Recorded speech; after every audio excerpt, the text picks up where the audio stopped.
Hi everyone, Comic Reviewer here. This time reviewing on Crime Syndicate issue number 2.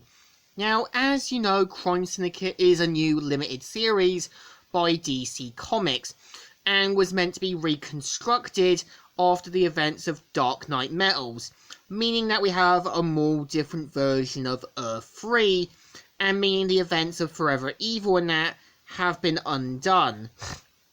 So the cover has Superwoman and Ultraman duking it out with a rope, and let's get on the story. It starts off how Owlman is racing towards out of Metropolis, where an army of Starlos are trying to attack his Owlmobile, and of course manages to break through them and rips them apart, saying, "They aren't worthy not to kill the Owlman. They're just the latest obstacle to kill." And of course, Owlman basically ends up getting overpowered, and we see how Superwoman, Oliver Queen and that are going against the Starlos. And what's interesting is the Earth 3 version of Oliver Queen has a black bow and arrow, so meaning that he's either known as Black Arrow or something different.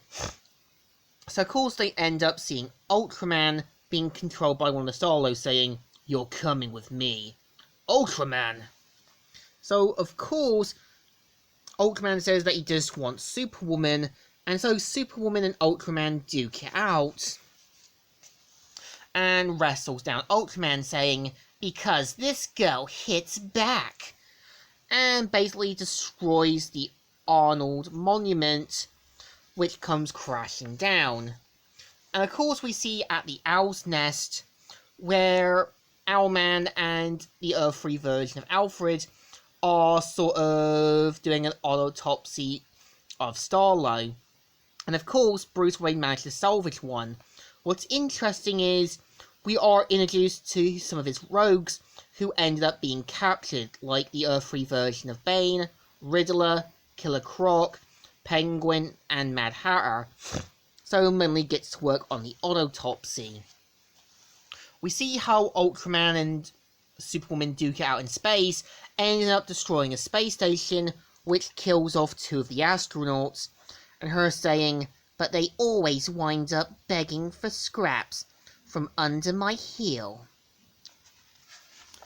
And of course, we see her hurrying Ultraman back on Earth, and we see how Owlman back at the Owl Nest has done some monitoring on the Starlos, and even point out how Ultraman was the first supervillain to show up, and more have been coming out of the woodwork, and it seemed like the Starlo is somehow after metahumans.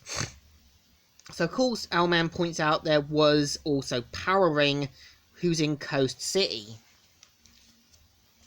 And we see how Ultraman and Superwoman are still continuing to fight. We are introduced to the Earth 3 versions of Vixen, also Black Lightning, and also Vixen. So we see them still duking it out, but we see someone else has joined the fight, which is Johnny Quick.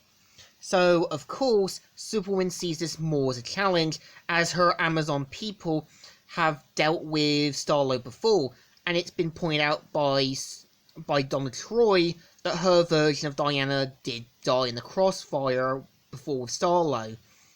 And of course, we see how everyone gets out of control of the Starlos, and turns out it's Power Ring, who mainly gets his ring hacked in by Owlman, and points out that he needs the data, and points about the incoming,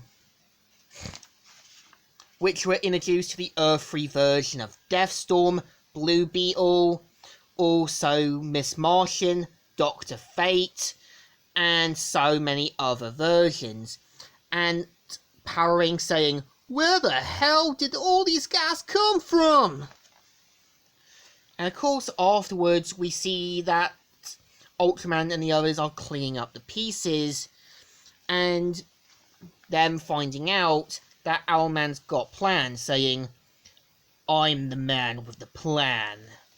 And we're introduced to the origin of Owlman, where his parents were killed, trained by the Court of Owls, and unlike Batman, an owl was his symbol, and interrogates the man who shot his parents, who turns out to be Harvey Bullock, working for James Gordon, who's a crime boss, and points out that the Waynes killed Gordon's son and that they wanted revenge, and does try to tell him that he doesn't have to do this and that he has a code. And for the moment, we see that Thomas Wayne Jr. decides to screw his code and lets the Earth-free version of Harvey Bullock die, saying, "It doesn't matter."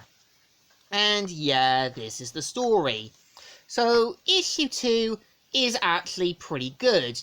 They do sort of build up potential for a crime syndicate storyline, and I think it's interesting how the new writers for the Earth-free version know what they're trying to bring.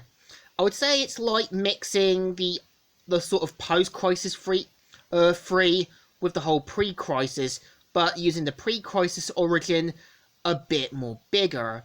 So I think this issue deserves a thumbs up. Still good, and still alright. So, Comic Reviewer here, signing out.